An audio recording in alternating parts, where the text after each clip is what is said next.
41. Dipermalukan 2. Pertengkaran mereka belum juga berhenti. Mereka terus saling menghujat dan menyalahkan. Namun Raya tahu bagaimana harus bersikap. Dia berpura-pura menjadi pihak yang lemah agar Budi iba kepadanya. Sebelum ibu-ibu bubar, saya ingin memperkenalkan, ini adalah Pak Rudi, pengusaha terkenal, suami dari perempuan ini. Maaf mas, aku terpaksa harus berbicara. Mohon izin ibu kepala sekolah. Saya ingin meluruskan semuanya. Saya tidak ingin dipermalukan begitu saja di sini. Saya mengenal Pak Rudi ini dari teman saya. Saya sama sekali tidak mengenal beliau. Kemudian Pak Rudi ini menawarkan saya untuk jalan-jalan ke Batam. Saya sama sekali tidak tahu bahwa di rumah tangganya ada permasalahan.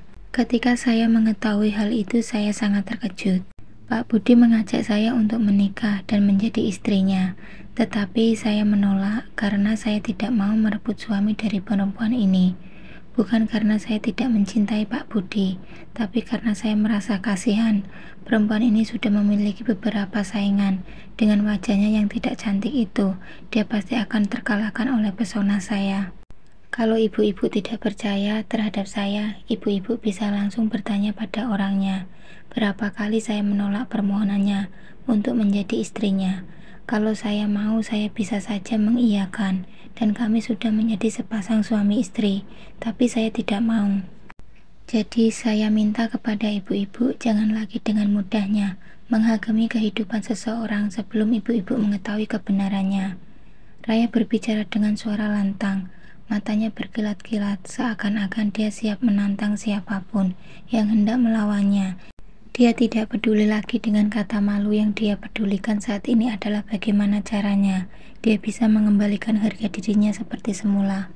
Sekarang coba ibu-ibu tanya kepada Pak Budi, orangnya ada di sini. Ibu-ibu jangan hanya bisa memaki saya saja. Siapa tadi yang ingin ikut menampar wajah saya? Siapa tadi yang ikut-ikutan menendang tubuh saya? Saya tidak terima diperlakukan seperti ini. Raya bicara sambil matanya penuh dengan air mata yang mengalir deras, membuat Budi merasa iba melihat perempuan yang sangat dicintainya menangis sedemikian rupa. Jadi tadi kamu dianiaya? Tanya saja kepada istrimu mas, jangan tanya kepadaku. Saya memang janda ibu-ibu, saya membesarkan anak saya seorang diri, tapi saya tidak seperti yang dipikirkan oleh perempuan ini. Perempuan ini adalah perempuan sakit jiwa. Dia merasa semua perempuan sama dengan perempuan-perempuan yang menjadi istri suaminya. Mata istri Budi dengan sangat nyalang menatap Raya. Seandainya mungkin dia ingin sekali mencengkram Raya seperti yang dia lakukan tadi. Kebencian istri Budi kepada Raya sudah tidak dapat ditawar lagi. Saya mohon maaf Bu Raya atas apa yang terjadi tadi. Seorang ibu kemudian melangkah mendekati Raya sambil mengulurkan jemarinya. Raya menatap wajah ibu tersebut. Dia menerima uluran tangan itu. Kemudian bergantian beberapa ibu yang lain juga menyalami Raya. Mungkin mereka menyesal telah mencaci maki Raya tanpa tahu kebenarannya tadi. Saya juga minta maaf ya Bu Raya. Raya hanya menganggukkan kepalanya saja. Dia merasa sudah tidak perlu lagi menambahkan kalimat di situ. Yang dia inginkan saat ini adalah pergi meninggalkan ibu-ibu itu. Sebelum semuanya pergi, saya juga menambahkan karena ini menyangkut nama baik orang lain. Apa yang dikatakan Raya itu adalah kebenaran. Saya yang merayu Raya dan saya yang mencintainya. Budi berbicara dengan tegas di hadapan wali murid, yang saat itu berkerumun. Tidak dapat dibayangkan bagaimana sakit hati istri Budi ketika mendengar hal itu. Mama, kata Rasya yang tiba-tiba muncul. Rasa mendekati Raya, dia memeluk tubuh Raya. Mama, kenapa kata teman-teman Mama jadi pelakor ya? Pelakor itu apa? Air mata Raya menetes deras. Tidak ada lagi yang bisa diselamatkan hari ini. Semuanya telah tercapik-capik atas perlakuan istri Budi yang menuduhnya begitu saja. Dia berjanji bahwa dia akan membalas istri Budi sampai lumat. Anak sekecil Raya sampai bisa mengatakan bahwa mamanya pelakor hanya gara-gara dia mendengar ejekan dari teman di kelasnya. Rasya bicara apa nak? Itu tidak benar, kata ibu kepala sekolah berusaha menenangkan Raya. Apa yang saya ucapkan itu benar mam. Kinan bilang kepada Rasya bahwa mama Rasya merebut papanya. Jadi mama Rasya sekarang namanya adalah pelakor. Teman-teman di kelas menyuruh Rasya untuk keluar dari kelas dan menyelamatkan Mama. Itu sebabnya Rasya keluar dari kelas, Mam. Mama jangan merebut papanya Kinan. Kasihan Kinan kalau dia tidak punya papa. Tidak apa-apa, Rasya saja yang tidak punya papa, Ma. Rasya terus berbicara meskipun dengan kalimat yang terbata-bata dan sedikit tidak jelas. Hal itu membuat hati para wali murid yang ada di sana merasa teriris-iris. Dia tidak menyangka bahwa anak sekecil Rasya bisa berbicara tentang orang dewasa. Raya kemudian memeluk tubuh Rasya dan menggendongnya. Saya ajak Rasya pulang dulu, Mam, kata Raya pada ibu kepala sekolah. Ibu kepala sekolah sampai tidak sanggup berkata-kata lagi melihat pemandangan yang ada di depannya saat ini. Selama dia menjadi kepala sekolah, baru kali ini ada pertarungan seperti ini di sekolahnya. Iya, Bu Raya, hanya itu yang bisa diucapkan oleh kepala sekolah. Raya berlalu pergi sambil menatap wajah istri Budi. Di dalam hatinya bergumam, pembalasan dendam itu sebentar lagi pasti akan aku jalankan. Budi mengejar Raya. Dia ingin menjelaskan kepada Raya tentang semua kejadian yang terjadi hari ini. Raya, tunggu. Untuk apa kamu mengejarku, Mas?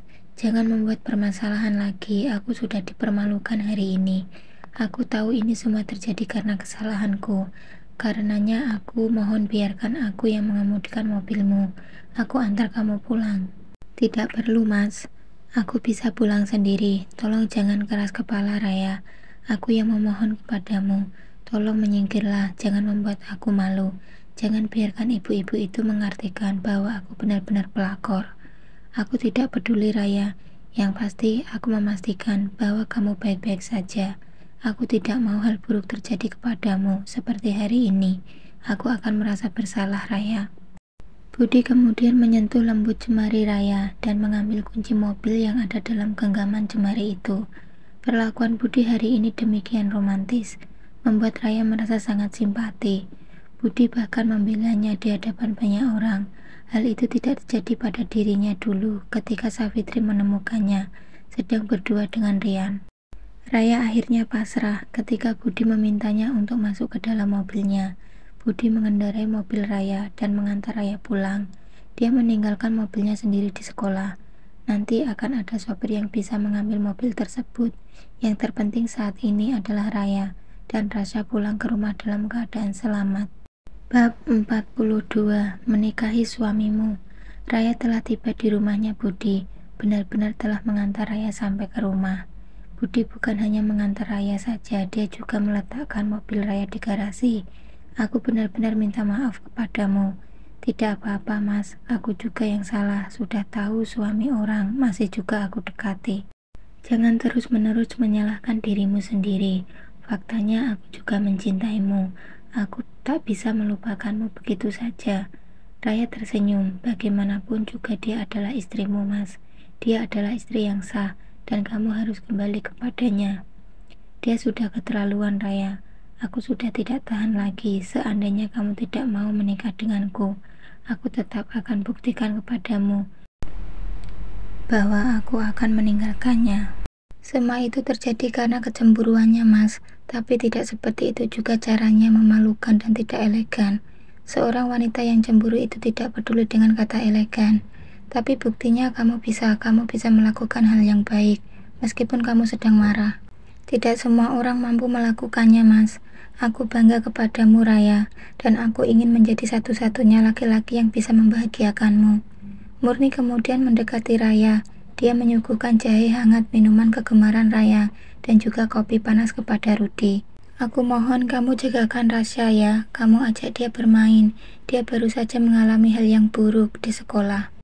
Iya, Bu, tapi kalau boleh tahu hal yang buruk itu apa? Kasihan Mbak Rasya. Dia baru hari pertama bersekolah, tapi sudah mengalami hal yang buruk. Nanti akan aku ceritakan. Sekarang kan aku sedang ada tamu. Murni mengulum senyum sambil menatap ke arah Budi. Kamu minum dulu kopinya. Aku mau ke kamar dulu untuk mengganti pakaian. Kamu lihat sendiri pakaianku kotor sekali. Budi menganggukkan kepalanya sambil melihat pakaian Raya yang demikian kotor. Raya berlalu. Dia menuju kamarnya, mandi, kemudian mengganti pakaiannya dengan pakaian yang sangat seksi. Dia menggunakan baju panjang dengan dada sedikit terbuka, sehingga dadanya yang lumayan padat dan berisi itu tampak menggiurkan. Kok belum habis kopinya? Kenapa? Nggak enak ya? Budi menatap ke arah Raya. Dia seolah tidak ingin berkedip, menyaksikan pemandangan yang begitu indah di depan matanya. Seandainya saat ini Raya adalah istrinya, maka pasti Budi akan memeluknya, mendekap Raya dan membawanya ke atas ranjang, kemudian memberikan kenikmatan itu kepada perempuan yang sangat dicintainya ini.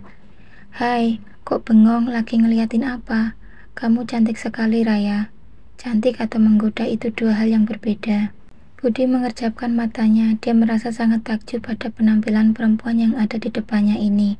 Laki-laki mana yang bisa tahan dengan apa yang disuguhkan oleh Raya kali ini? Pasti saat ini pikirannya lagi pengen ML ya. Raya bicara dengan gaya yang sangat menggoda. Kamu jangan membuat aku malu. Raya tersenyum lagi. Entah mengapa hari ini dia merasa ingin sekali menggoda Budi, agar Budi masuk dalam perangkapnya. Hal itu semata-mata Raya melakukan untuk mengalahkan istri Budi. Apakah aku boleh bertanya sesuatu? Kamu boleh meminta apapun kepadaku. Aku pasti akan mengabulkannya selama aku mampu. Budi berbicara tanpa berkedip, menatap Raya. Apakah Mas Budi serius mau menikahi Raya? Ya Tuhan, Raya, berapa kali aku mengatakan bahwa aku benar-benar serius ingin menikahimu. Nanti kalau Raya melakukan kesalahan dan Mas Budi menemukan perempuan yang jauh lebih cantik dari Raya, Mas Budi pasti akan meninggalkan Raya. Hal itu tidak akan terjadi, Raya. Asal kamu tahu, laki-laki juga menginginkan rumah tangga yang tenang, dengan istri yang baik dan bisa dibanggakan. Jika semua itu sudah mereka dapatkan, tidak mungkin juga laki-laki akan menghancurkan rumah tangganya dengan tangannya sendiri. Itu yang harus kamu ingat baik-baik. Raya menatap Budi dengan tatapan serius. Dia bersikap seolah-olah dirinya benar-benar serius ingin menikah dengan Budi. Aku mau menikah dengan Mas Budi, tapi ada syaratnya. Syaratnya apa? Syaratnya Mas Budi harus mencari penghulu hari ini. Kita menikah hari ini, tidak usah rame-rame, dan banyak orang, cukup mengundang beberapa tetangga saja. Syarat yang kedua, malam ini Mas Budi harus menghabiskan malam pertama Mas Budi bersama Raya. Budi tampak begitu bahagia melihat Raya dan mendengar apa yang Raya ucapkan. Impian dan harapan yang selama ini dia bangun, sebentar lagi akan terwujud. Apa susahnya mencari penghulu dan juga mengeluarkan uang untuk mengundang tetangga-tetangga kanan kiri, dan untuk mengundang tetangga satu komplek pun Budi mampu melakukannya. Bagaimana Mas? Apakah Mas Budi bersedia?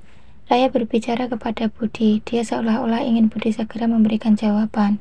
Aku bersedia. Aku akan berangkat untuk mencari penghulu dan membelikan mas kawin untukmu.